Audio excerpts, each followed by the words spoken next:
اعوذ باللہ من الشیطان الرجیم بسم اللہ الرحمن الرحیم رب یسر لی ولا تعسر لی وتمم بالخیر قال اللہ سبحانہ وتعالی فی کتابہ المجید وفرقانہ الحمید وقولہ الحق وہو اصدق الصادقین بسم اللہ الرحمن الرحیم ان الذین عند ربک لا یستکبرون عن عبادتہ ویسبحونہ ولہ یسجدون صدق اللہ العلی العظیم۔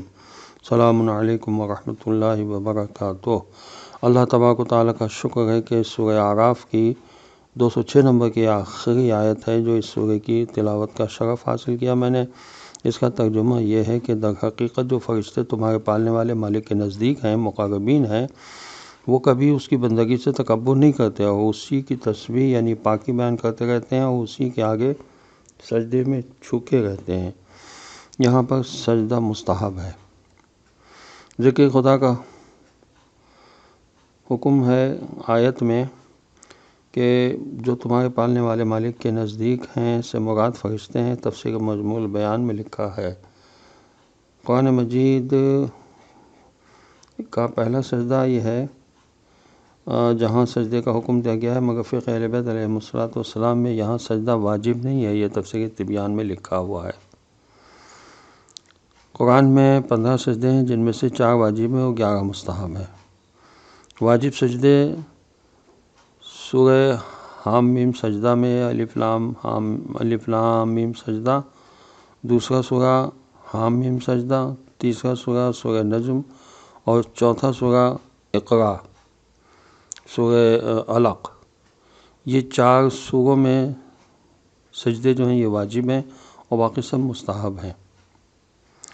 آیت کا مفہوم یہ کہ بندگی سے منہ موڑنا اور خود کو بڑا سمجھنا شیاطین کا کام ہے جس کا انجام ابدی ذلت و خاکی کے سوا کچھ نہیں۔ اس کے برخلاف خدا کے سامنے جھکے رہنا اور ہر معاملے میں خدا کے حکم کی اطاعت کرنا فرشتوں کی صفت ہے جس کا نتیجہ ترقی، بلندی، سرفرازی، ابدی حقیقی کامیابی اور خدا کا قرب ہے۔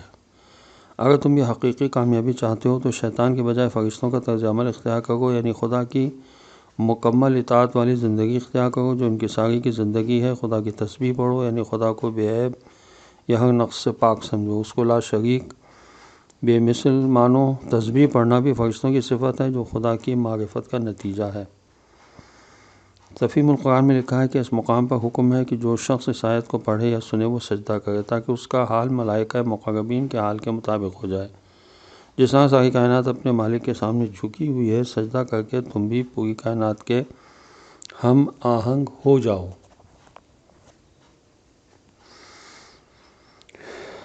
اور اس سجدے سے یہ ثابت کر دو کہ تم اپنی بڑائی کے کسی گھمنڈ میں مبتلا نہیں ہو، تم خدا کے اطاعت گزار بندے ہو اور اس کی اطاعت پر قائم و دائم ہو۔ تفسیر کبیر میں لکھا ہے کہ خدا کے قرب سے مراد ہمیشہ خدا سے قرب منزلت و مرتبت ہوتا ہے، نہ کہ قرب مکان۔ علامہ تھانوی نے اس آیت کی تفسیر میں لکھا ہے کہ محققین نے اس بات سے کہ خدا نے یہاں تکبر سے بری ہونے کو دوسری طاعتوں پر مقدم رکھا ہے، نتیجہ نکالا کہ کبر کو ختم کرنا باقی تمام عبادتوں کی قبولیت کی اولین شرط ہے۔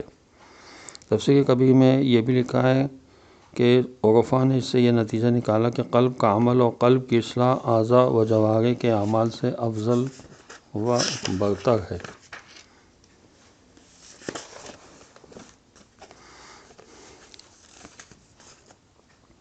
بہار کے موسم میں زمین کا قابل کاشت ہونا، اس سلسلے میں سورہ روم کی آیت نمبر 50 ہے کہ فانظر الی آثار رحمت اللہ کیف یحیی الارض بعد موتہا ان ذلک لمحیی الموتى وہو علی کل شیء قدیر۔ خدا کی رحمت کے آثار کی طرف دیکھو کہ وہ کس طرح زمین کو بنجر ہو جانے کے بعد بھی قابل کاشت کرتا ہے۔ جو ذات بنجر زمین کو قابل کاشت کر سکتی ہے وہ ہی قیامت میں مردوں کو بھی زندہ کر سکتی ہے اور وہ تو ہر چیز پر قدرت رکھتا ہے۔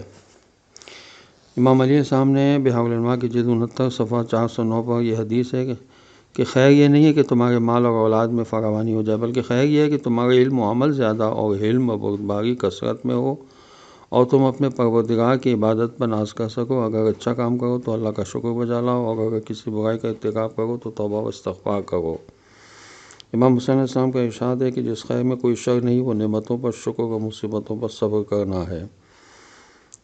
وآخر دعوانا الحمد للہ رب العالمین. والسلام علیکم ورحمۃ اللہ وبرکاتہ.